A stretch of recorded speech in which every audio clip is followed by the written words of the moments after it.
Hi friends, నేను సంతోష్ కుమార్. ఈ video 10th class quadratic equations నుండి ఫస్ట్ వీడియో అండి. అయితే ఈ వీడియోలో మన టాపిక్ ఏంటి అంటే ఒక స్మాల్ ఇంట్రడక్షన్ అయితే చెప్పుకొని ప్రాబ్లమ్స్ అయితే స్టార్ట్ చేసుకుందామండి. First of all, what is a quadratic equation? A quadratic equation, QE అంటే షార్ట్కట్లో రాసానండి. Quadratic equation in the variable x is an equation of the form ax square plus bx plus c equal to 0 where a comma b comma c belongs to real numbers and a is not equal to 0. అంటే ax square plus bx plus c equal to 0 ఫామ్లో ఉన్న ప్రతి దాన్ని నువ్వు quadratic equation అని పిలవచ్చు. ఇప్పుడు a comma b comma c అనేవి రియల్ నెంబర్స్ అయి ఉండాలి. తప్పనిసరిగా ఏ ప్లేస్లో 0 ఉండకూడదు. సో అక్కడ a is not equal to 0. అదేవిధంగా ఇది ఎక్స్ వేరియబుల్లో ఉన్న క్వాడ్రాటిక్ ఈక్వేషన్. ఒకవేళ వై వేరియబుల్ అంటే ఏమవుతుందండి? Ay square plus by plus c equal to 0. So దీన్ని మీకు ఏమనొచ్చు? Quadratic equation in the variable y, అంతే. ఓకేనండి. మనకి ఇక్కడ ఎక్కువగా మనం యూజ్ చేసే వేరియబుల్ ఎక్సేనండి. సో ఇన్ కేస్ ఏమైనా యూజ్ చేస్తే మీకు కన్ఫ్యూజ్ అవ్వాల్సిన అవసరం లేదు. వేరియబుల్గా అక్కడ ఏమి ఇస్తే అది దీని ప్లేస్లో సబ్స్టిట్యూట్ చేసుకోవడమే. ఓకేనండి. ఓకే, 0 ఎందుకు అవ్వకూడదు అన్న దాని గురించి చెప్తానండి. ఫస్ట్ ఆఫ్ ఆల్, ఈ క్వాడ్రాటిక్ ఈక్వేషన్ని దీని ఇలా కూడా చెప్పొచ్చు. దాని definition, any equation of the form p of x equal to 0. చాలామంది దీన్ని పీ ఇంటూ ఎక్స్ అని అనుకుంటారండి. అలా అనుకోకూడదండి. ఇక్కడ పీ ఆఫ్ ఎక్స్ అంటే మీనింగ్ ఏంటంటే ఏదైనా expression in terms of variable ఎక్స్లో ఉందని అర్థం. పీ ఆఫ్ ఎక్స్ అని ఇస్తే, ఒకవేళ పీ ఆఫ్ వై అని ఇచ్చాడు అనుకోండి, మీకు దాన్ని ఏ విధంగా అర్థం చేసుకోవాలి అంటే ఎక్స్ప్రెషన్ అనేది వేరియబుల్ వైలో ఉంది అని అర్థం చేసుకోవాలి. ఓకేనండి. అక్కడ పీ అనే కాదు, ఎఫ్ ఆఫ్ వైక్స్ అని ఇస్తాడు, క్యూ ఆఫ్ ఎక్స్ అని ఇస్తాడు. ఓకేనండి. ఈ విధంగా మీకు దీన్ని ఎఫ్ ఇంటూ ఎక్స్ అని చదవకూడదండి. ఓకేనండి. అది where p of x is a polynomial of degree 2. P of x is a polynomial of degree 2. Degree అంటే ఏంటి? ఇచ్చిన ఎక్స్ప్రెషన్లో ఉన్న వేరియబుల్ యొక్క హయ్యెస్ట్ పవర్ని మనం డిగ్రీ అని అంటాము. ఫ్రెండ్స్, ఒక చిన్న విషయము, ఒక్క నిమిషం అంతే. పాలినామియల్స్ ఇంట్రడక్షన్ మీకు తప్పకుండా వచ్చి ఉండాలండి. అప్పుడు మీకు ఇది చాలా క్లారిటీగా అర్థమవుతుంది. దానికోసము నేను డిస్క్రిప్షన్లో ఒక వీడియో లింక్ ఇస్తానండి. ఆ వీడియో మీరు చూస్తే ఇంట్రడక్షన్ అనేది చాలా నీట్గా అర్థమవుతుందండి. పాలినామియల్స్ ఇంట్రడక్షన్ అది ఆటోమేటిక్గా అర్థమైతే ఇది చాలా ఈజీగా అర్థమవుతుందండి. నేను ఇంక ఇంట్రడక్షన్ కూడా చెప్పవలసిన అవసరం లేదు, అది మీకు అర్థమైతే.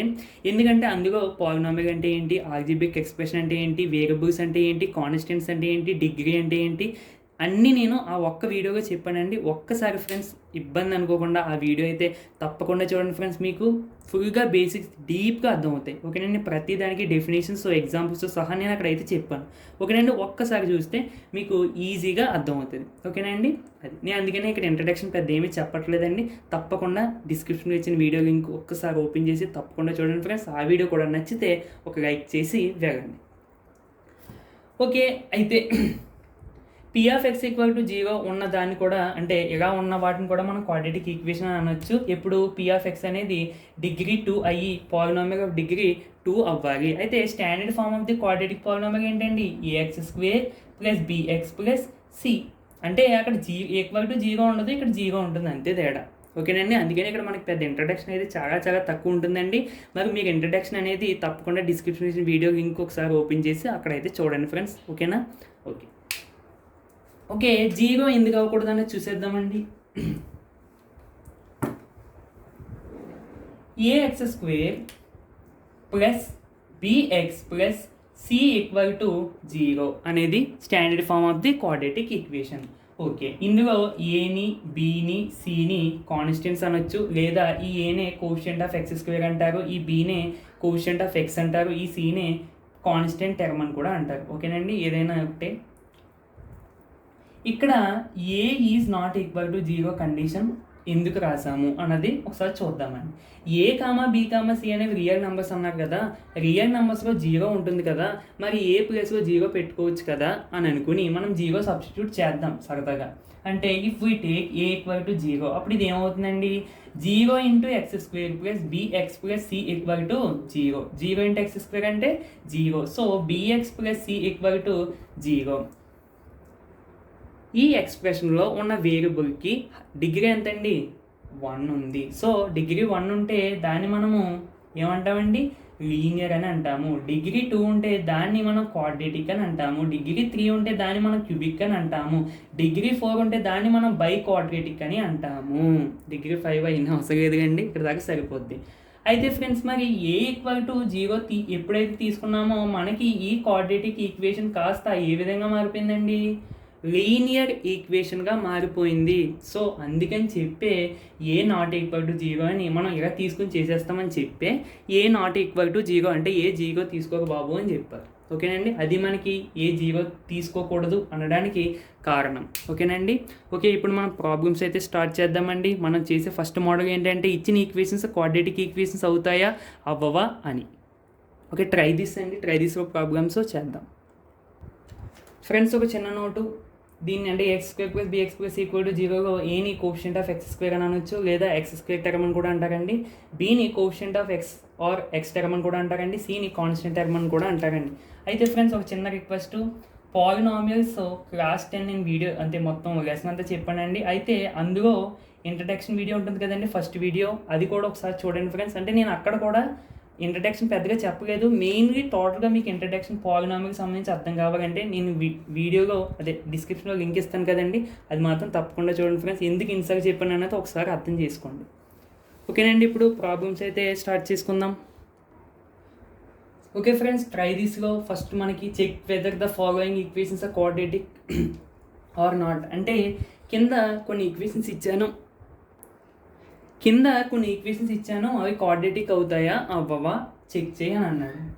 ఫస్ట్ x² - 6x - 4 క్వాడ్రేటిక్ అవుతాయా అవ్వవా అన్నది మీకు చెక్ చేయాలంటే ఫస్ట్ మీరు చూసుకోవాల్సింది అంటే స్టాండర్డ్ ఫామ్గా మనకి x² + bx + c = 0 అంటే ఇది చూసుకుంటాము. దీనికన్నా ముందు డిగ్రీ అనేది హైయెస్ట్ డిగ్రీ అనేది ఎంత ఉంది అనేది మీరు గమనిస్తే సరిపోద్దండి. ఫస్ట్ హైయెస్ట్ డిగ్రీ ఇందులో ఉన్న వేరియబుల్ x యొక్క హైయెస్ట్ డిగ్రీ ఎంతండి? 2. So degree = 2. అదేవిధంగా ఈ ఫామ్గా కూడా ఉంది. So it is a quadratic equation. అంతే, అయిపోయిందండి, చాలా చాలా ఈజీ.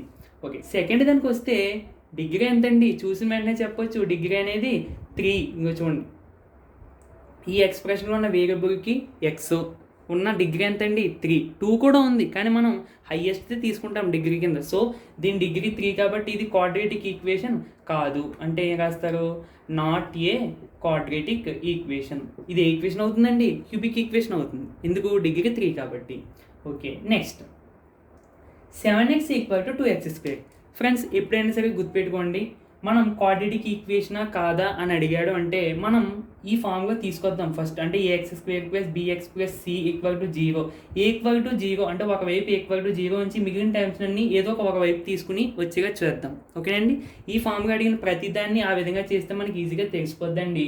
నేను దీన్ని ఇటుపక్క తీసుకొచ్చేస్తే -2x² + 7x = 0. ఓకేనండి, =0 తెచ్చుకున్నాము. ఇక్కడ ఒకసారి గమనించాలండి, కొంతమంది అనుకోవచ్చు ax² + bx + c = 0 ఈ ఫామ్గా ఉంటేనే క్వాడ్రేటిక్ ఈక్వేషన్ ఏమో అని అనుకుంటారు. అంటే మరి ఇది ఈ ఫామ్గా లేదు కదా, ఇది క్వాడ్రేటిక్ ఈక్వేషన్ కాదేమో అనుకుంటారండి. ఓకే, ఇది ఈ ఫామ్గా లేదు కరెక్టే, కానీ మనం దీన్ని ఈ ఫామ్గా అడ్జస్ట్ చేసుకోవచ్చు. చూడండి, నేను రాస్తున్నాను -2x² చూడండి +7x + 0 = 0. అంటే నేను ఇక్కడ c ప్లేస్గా ఏం రాసుకున్నానండి? 0 రాసుకున్నాను. అదేంటి ఎలా రాసుకుంటాం అంటే 0కి వాల్యూ లేదు కదా, నేను మామూలుగా సబ్స్టిట్యూట్ చేసుకున్నాను ఈ ఫామ్గా తేయడానికి. ఇప్పుడు ఇది ఈ ఫామ్గా ఉంది కదా, సో ఇది ఏమవుతుందండి మనకి?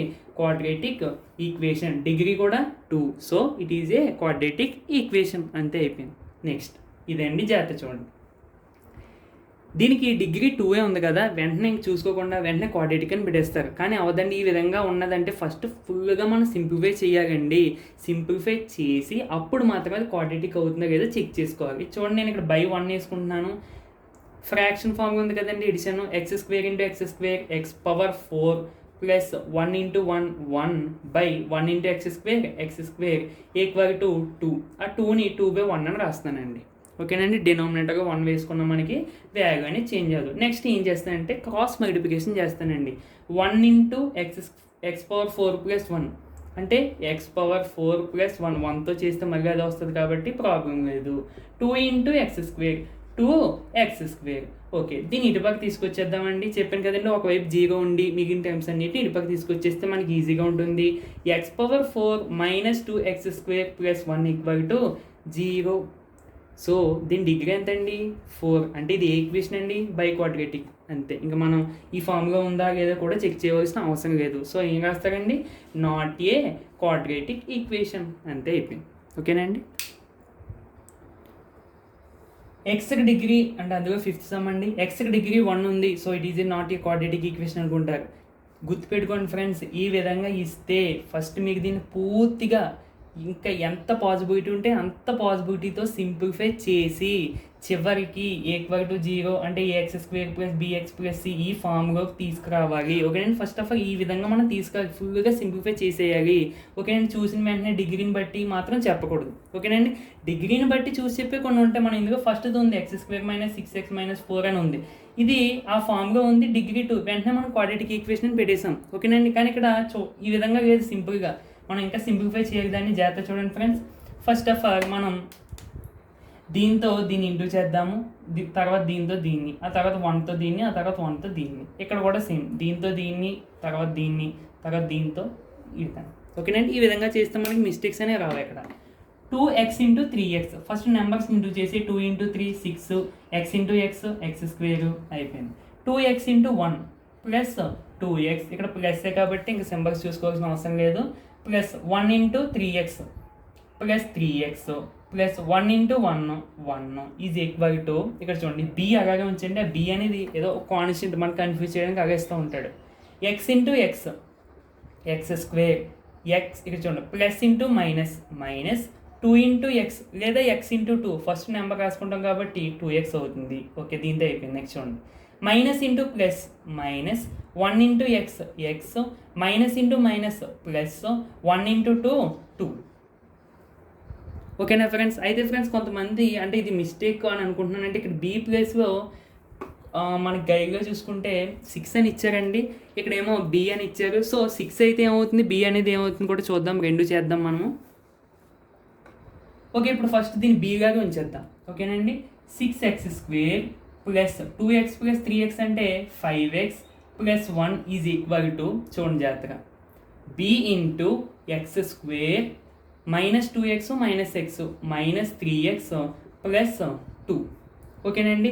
మొత్తం ఈ టర్మ్స్ని బీతో ఇంటూ చేసేద్దాము. 6x² + 5x + 1 is equal to bx² - 3 × bx + 2b. ఓకేనండి. ఈ టర్మ్స్ అన్నిటి ఇటుపక్క తీసుకొచ్చేద్దామండి. 6x² + 5x + 1 - bx² + 3bx - 2b = 0. దీన్ని నేను ఒక ఆర్డర్గా రాస్తాను చూడండి. x² × 6 - b + x × 5 + 3b + 1 - 2b = 0. అయితే ఇక్కడ మీరు గమనించాలండి, ఇక్కడ దాకా ఓకే కదండి. ఇంటూ చేసాం b × x² bx², b × -3x -3bx, b × 2 2b. ఓకేనండి. నెక్స్ట్ ఈ టర్మ్స్ అన్నిటిని ఇటుపక్క తీసుకొచ్చేసాను. అంటే bx² ఇటుపక్క తీసుకొచ్చేస్తే -bx², -3bx ఇటుపక్క తీసుకొచ్చేస్తే +3bx, ఈ +2b ఇటుపక్క తీసుకొచ్చేస్తే -2b. ఇంక ఇటుపక్క ఏముంటుందండి, 0 ఉంటుంది. ఓకే, నెక్స్ట్ ఈ x² టర్మ్స్ చూడండి, 6x² - bx². ఆ రెండిట్లోంచి ఏది కామన్ తీసుకొచ్చండి, x² కామన్ తీసాను. అంటే ఇంకా లోపల ఏముంటుందండి, 6 - b. అంతే, అక్కడికి x² టర్మ్స్ అయిపోయినాయి. నెక్స్ట్ x కండి, x కామన్ తీస్తాం అనుకోండి రెండిట్లో నుంచి. అంటే ఈ రెండు x టర్మ్స్ యాక్చువల్గా ఈ రెండిట్లో నుంచి x కామన్ తీస్తాం అనుకోండి, ఇంక ఇక్కడ ఏముంటుందండి 5, ఇంకా 5 + 3b. అంతే. నెక్స్ట్ ప్లస్ 1 ఒకటి -2b ఒకటి, రెండు ఇంకా కాన్స్టెంట్స్ అవి ఉంచేసాను. అయితే ఇది ఏ ఫామ్గా ఉంది చూడండి, ax² + bx + c = 0 ఫామ్గా ఉందా లేదా? x² టర్మ్ ఉంది, x టర్మ్ ఉంది, కాన్స్టెంట్ టర్మ్ ఉంది. అంతే కదండి, ఇంకేం చేస్తాం మనం, అంతే కదా. So it is a quadratic equation. It is a quadratic equation.